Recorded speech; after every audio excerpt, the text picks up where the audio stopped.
afternoon and welcome to You Decide 2021 with the Chronicle. This is the final debate for the Centralia City Council, and this last debate will be for position 3. So I'm joined by Leah and Steve today. So what I'm going to do is give each one of you an opportunity to have 3 minutes or 2 minutes to tell us a little bit about yourself, a little introduction, and then we'll go in through the 6 questions. Each question you'll have 2 minutes to respond, and then a 1-minute rebuttal should you decide. And then at the end, you will have another 2 minutes for a closing statement. So I am going to start off with Leah, a little 2 minutes to introduce yourself and tell us about your candidacy. Well, thank you guys for having me here. I appreciate this platform to speak to our voters. My name is Leah Dayrud. I live in Centralia with my husband and 3 kids.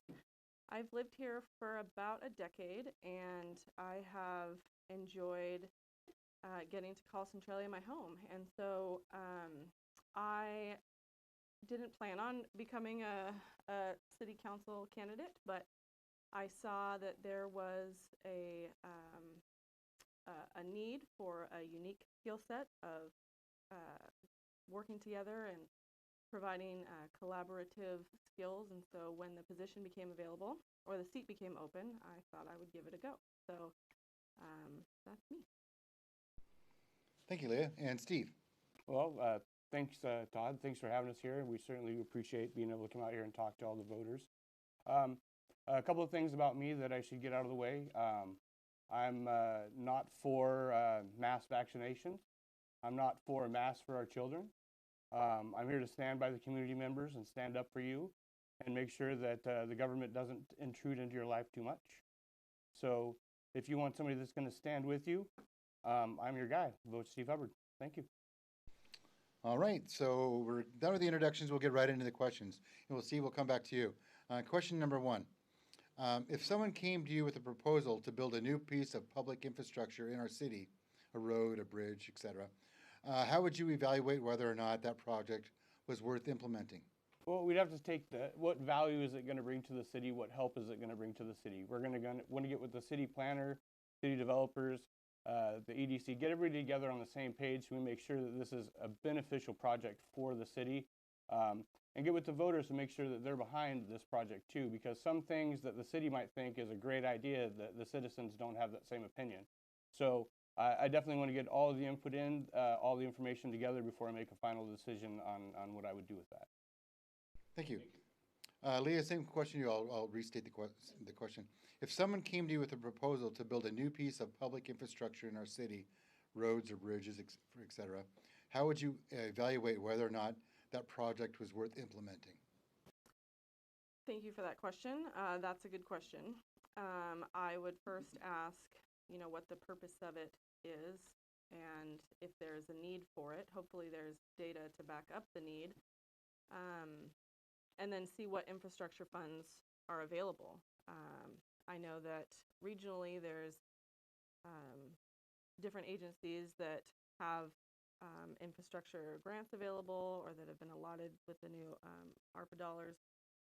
There are grants available at the federal level that we could apply for and really see, like Steve said, how it will benefit the community and if there's a need. And see where else infrastructure might be better utilized. Thank you. Okay, we'll move on to question number 2 and continue with you, Leah. All individuals have a past history in their personal and professional lives. Before you enter the public life, is there anything you want your constituents or potential constituents to know about you and or your past? Absolutely. For me, the better part of a decade I've spent working in the behavioral health community and the criminal justice system, and doing that has given me a passion for supporting people and helping people. I think everywhere that I've lived in Washington has given me an opportunity to serve the community, and so that's a big part of who I am. Is a servant to the community. And so I look for those opportunities, and Centralia has provided great opportunities for me and my family, and whatever I can do to give that back and make sure that our community members have that opportunity or similar opportunities so that they can live a full life is what I want to be able to help provide. Thank you. And Steve, same question to you. All individuals have a past history in their personal and professional lives. Before you enter the public life, is there anything you want your constituents or potential constituents to know about you and or your past? Well, I have no criminal record. I'm an ex-corrections officer. I got 4 kids, 4 grandkids. I've been in this community for 40 years. I've been a volunteer in many different aspects in the community with the gospel mission all the way to Friends Without Homes. We have a 501(c) in the community right now providing sleeping bags, tarps, and tents to the veterans and the homeless in the community right this second. We are doing a sleeping bag drive, throwing that out there. So, I've been in the community for a long time, and I'm here to help, and I'm not going anywhere. And my kids have all graduated from Centralia. My grandkids are growing up now in Centralia, so I'm here to stay, and I want to make a difference. Thank you. Thank you. All righty, so we'll continue on to question number 3, and back with you, Steve. How would you address current homelessness issues in our area? Well, I think that we need to, that's a great question. This question's probably on a lot of people's minds right now. I think we need to take some of the money that we're making off of the homeless and maybe invest that back into the homeless situation. I do know that once the first of the month comes around, a lot of the homeless people get their checks. They're going to go off to the hotels to stay.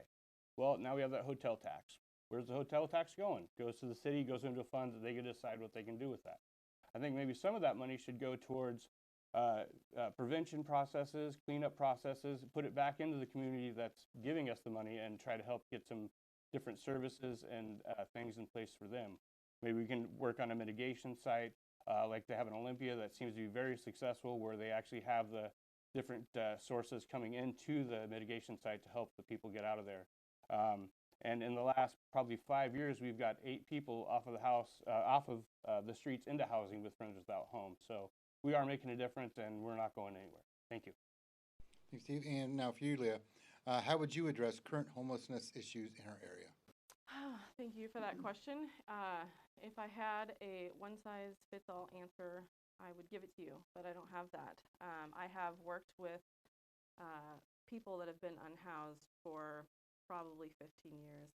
I think that there's a number of different factors playing into addressing the homelessness issue. I think that the current leadership is doing a great job with developing the Housing Summit and using cross-jurisdictional agencies to address that problem. We see it. If you come downtown, you see a lot of people experiencing homelessness. I do believe that our current behavioral health agencies and even law enforcement has been working diligently to address homelessness and mental health issues that we see. There's a huge part that we don't see, and so working with agencies that address those needs and coming up with solutions and trying different things. I do think that we need to get ahead of it. Maybe right now we are a little bit behind. I will go against what Steve said. I don't want to mirror Olympia at all. I think Centralia has eclectic and historic charm that we need to make sure and preserve. So homelessness is everywhere. Looking at the individual is probably a really important way to go. And so just working with communities and talking about solutions. 20 seconds left. Okay, that's it. All right, thank you, Leah. You have to wave that bigger. We do have a rebuttal, Steve. The other thing we need to focus on too is the coordinated entry program and their scoring system for the homeless. You can be on their list for 20 years, but if you're not hitting the right number, I believe it's a 16. I don't want to don't quote me on that. I'm not quite sure what the exact number is. But if you're not on the list on that number, you can be out here for 30 years, and they're supposed to be updating that list constantly, month by month. And people have been on that list for years and been trying to get on the list for years that they're not getting the attention that they need because the people are not doing the jobs and the positions that they're in right now. And that's why I'm here, because they're going to sit out there and they're going to stay homeless and they're going to keep multiplying because the numbering and the scoring system is off. So if I don't hit that certain number, I don't have this, and this happen to me, I could be homeless, a veteran with one leg, and I'm still not going to get a house because I didn't hit your number. So we definitely need to readdress the coordinated entry program and what we can do there. Thank you. Thank you, Steve. One more rebuttal, Leah? Yeah, I just wanted to touch on that the people experiencing homelessness will not be resolved with the fixing of a number system. I do believe that we should take a housing first approach in addressing people experiencing homelessness, and a lot of that has behavioral health issues attached to it or substance use issues. So collaboratively working with agencies that sole focus is holistic health and the whole human approach is what we're moving towards in this community. And if elected, I will continue to support those agencies. Thank you. And now on to question number 4. I believe am I still here? I got sidetracked with the rebuttals. I think you're still. Yeah, okay, with Leah. Sorry about that, people. Okay, so question number 4, Leah. Each year, local government. This is a really long question, so you might need to take notes. I'm not sure. Each year, local governments may choose to increase their local property tax levy by the lesser of 1% or the implicit price deflator.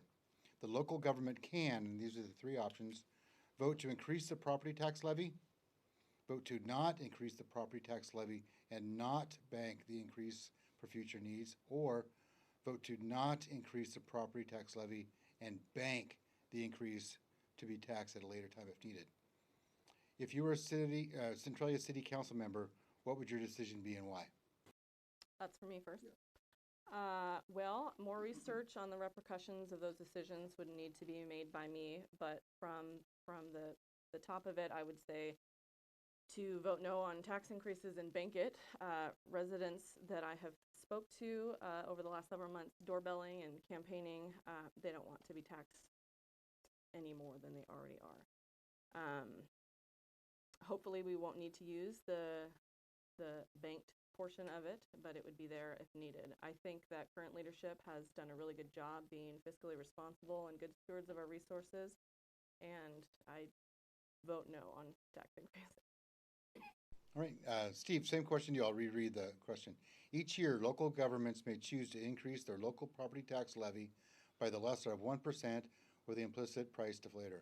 Local governments can, and these are the 3 choices, vote to increase the property tax levy, vote to not increase the property tax levy and not bank the increase for future need, or vote to not increase the property tax levy and bank the increase to be taxed at a later time if needed.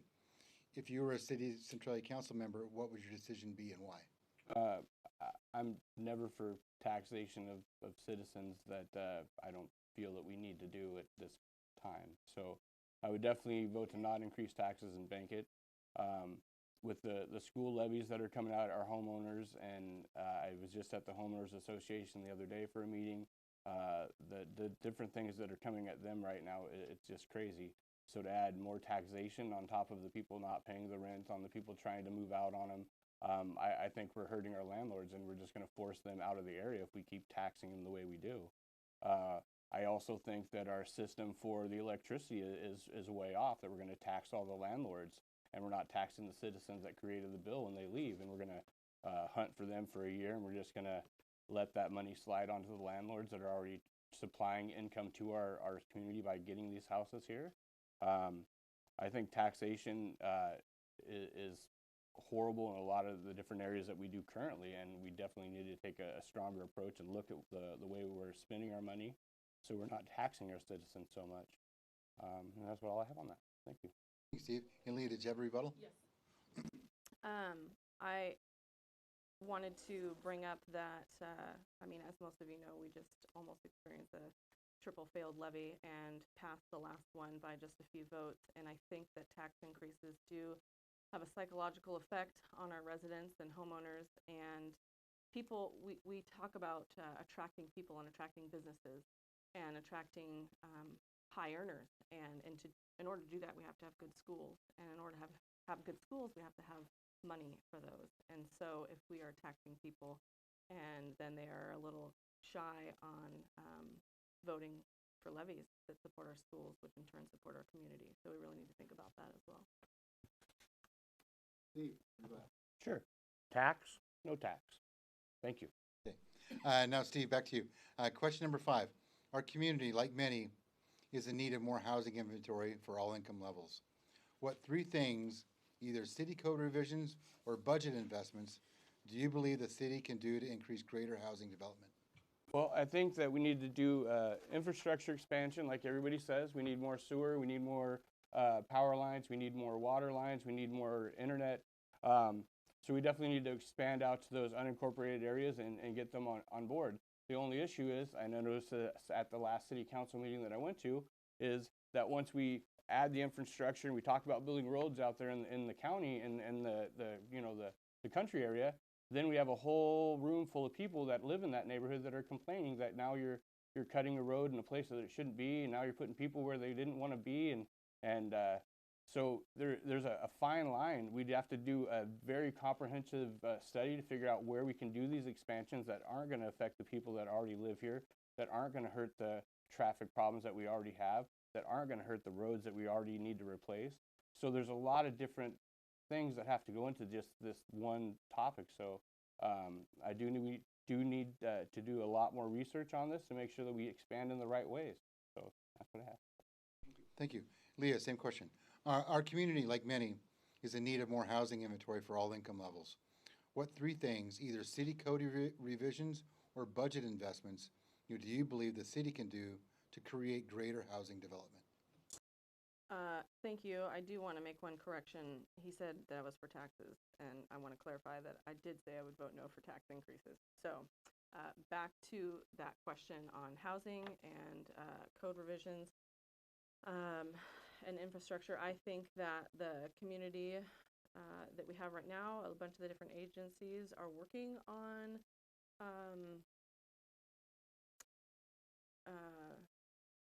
collaborating together and speaking with planning and counselors about code revisions. I think that we have a very large UGA, and if we don't annex it soon or in the future, we will miss out on opportunities for growth.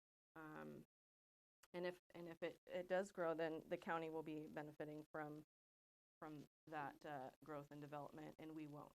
I do think that sewer infrastructure is important. We have a ton of grants available in our state right now that we can apply for. I know that the EDC has grants that they're getting from the ARPA dollar, maybe not grants, I don't know if the term's right, but there's ARPA funds there. And so with Centralia growing exponentially, we have an opportunity to act right now kind of ahead of the curve so that we're not playing catch up. And I think that it's important we work with agencies across the community and county in order to make that happen. Perfect. All right. And last question. So, Leah, to you. Number 6, why should the taxpayers vote for you over your opponent for this position? Why should the taxpayers vote for me? Well, I am transparent. I have a history of working together. I do have a unique skill set in leadership positions that holds people together and unites people and lives in the solution. I have spent the better part of the last 15 years working with community agencies in Lewis County and Centralia, and I want to support Centralia. I want to preserve its charm. I chose Centralia to be my home, to raise my kids here, to go to school here, and I'm focused on the future, and I think my perspective and my conservative values will benefit the current leadership. Thank you. Same question to you, Steve. Why should the taxpayers vote for you over your opponent for this position? Okay. Well, I'm not here to put anybody down, so I'll just give you the reasons why you should vote for me. I have a big heart. I'm open and honest. I'm a family man with family values. I'm not afraid to stand alone on issues. I'm going to be the person that's on the council that's not going to enforce mass vaccinations for the city, for the citizens. I'm not going to be the city councilman that sits on the council and says, your kid's got to wear a mask. That's a parent's decision. So these are a lot of the big issues that people are talking about that haven't come up at all. So, I mean, I'm pretty sure that we're going to hit with the council with the mask mandate's going to come soon. Pretty soon they're going to talk about vaccinating the kids. And you know, what's the standing? What is everybody on the current council? What are your feelings? What are they going to do? So another thing is, you know, I'm also going to work on getting the veteran services to stay in Lewis County. That's horrible that it's getting taken away from us. We have hundreds of vets here that need those services, and now they're going to be forced to travel to Thurston County for help. And that's horrible. I mean, how are they going to get rides? Are we going to have buses? What are we going to do for them to get them to the services that they need? I will always be available to the citizens 24 hours a day, 7 days a week. My cell phone's always on. You can call me with any of your issues. I'll never shy away from any hard conversation. I won't attack you if my views are different than yours. Not a problem. We can work it out. So if you're ready for somebody that's different, and I'm not the same person that's been on the council for 50 years and been in that seat doing the same thing, I'm here for the change. Vote Steve Hubbard. Thank you. Thanks, Steve. Can I rebuttal that last one? Yeah, I just wanted to add to one more reason why I think I would be better than my opponent for this position was I do have a broad understanding of municipalities and how the city council's role plays in community growth and development. And I do think a lot of the things that he mentioned are important and a hill to stand on if you want, but at the local level, we need people who are going to support the things that we can support at the local level. And my experience and skill set is definitely one to choose. So vote for Leah. And if you have any other questions and you want to ask me, I do have a meet and greet scheduled for Saturday, October 16th at 2 p.m. at the Centralia downtown train depot. Okay, and we do have a rebuttal. Yeah, once again, so I'm just going to say the same thing over again. I'm not somebody that's been on the council for 50 years. I'm not going to make the same decisions that they've been making over and over and over again. I'm not going to stay in this stuck system. And I am an educated man. I have a degree in criminal justice, a certificate of corrections. I was a corrections officer for quite a few years at Green Hill in their intensive management unit with all the kids getting fights and all the other units. So I have been in places that have been crazy. And I'm more than capable of sitting on a council and working with a group of people and making a great decision for our city. Vote Steve Hubbard. Thank you. Thank you. All right, and that concludes the questions, and now we'll go to the closing remarks. So, Steve, you've got 2 minutes closing remarks. Perfect. I think that our city is ready for a change. I think our city is ready for somebody that's going to stand with them and stand up to the norm and the fractured system that we have now. I think that there's a lot of things that our city is lacking that we could definitely do better of. I believe that we need to take more care of our outlet malls and the people that aren't just in the downtown association, the downtown area, because face it, the outlet malls are the ones that bring in most of the money. They're right there off the freeway. They're the ones that bring in the people. So if we're not taking care of them, we're not taking care of the sports hub and making sure they get everything that they need, then I think we're hurting our city more than we're helping our city. So we need to focus on a city as a whole, not just the downtown. I do appreciate the downtown. I'm not against the downtown, but I do believe that we need to bring the whole city together and support everybody, not just one area. Thank you. Vote Steve Hubbard. Steve and Leah, closing remarks. Thank you. Well, I just want to remind voters that are watching that I have lived all over Washington State, and I chose Centralia to be my home. I chose Centralia to raise my family, and like me, our community is no stranger to adversity and has overcome challenges over the years. I have a unique skill set that fosters unity and encourages collaboration. One thing that I've learned from my experiences in leadership roles is that good leaders bring people together and they don't divide. I am passionate and interested in Centralia's future, and I hope to earn your vote. Again, if you have more questions for me or want to voice your needs or concerns, please attend my meet and greet at the Centralia Train Depot on October 16th, Saturday from 2 to 4. Thank you. I want to thank everybody for taking time out of their day to join us in these debates at the Chronicle and for positions with the Centralia City Council. There'll be more debates coming in the future, and we'll keep you informed of when those happen. Thank you to both of you, and have a